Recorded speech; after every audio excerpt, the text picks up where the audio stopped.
Hey, today I decided to run the Poditivity Tracker on the Imperfects. The Imperfects is a podcast by Hugh Van Carlenberg and Ryan Shelton, in which Hugh chats to interesting people who are willing to make themselves vulnerable by discussing their struggles and imperfections. Then, at the end of the podcast, Hugh and Ryan sit down to discuss some of the key takeaways and how we can apply them in our own life.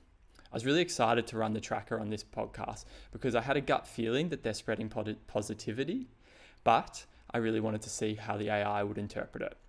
So when I ran the tracker, the score came out with a Poditivity ranking of 7.4 out of 10, which is up there with the Daily Talk Show, which I reviewed yesterday, and is such an interesting result given how they talk about some really kind of deep topics such as mental health, but they're obviously doing it in a way that gets rid of maybe some of the stigma and talks about it in a really positive way. And it's really exciting that the AI picked up on this.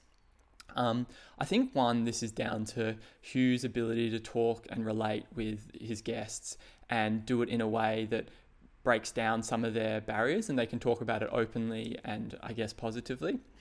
And secondly, the discussion at the end between Ryan and Hugh is obviously pretty funny with Ryan being a comedian, but there's also that kind of positive takeaway aspect where they give you actionable things where you can walk away and say, okay, now I can apply this in my own life. So I thought that result was interesting and I hope you did too. And I definitely recommend checking out the Imperfects if that kind of content appeals to you. So thanks for listening and stay tuned for the next of the AI Poditivity Ranker.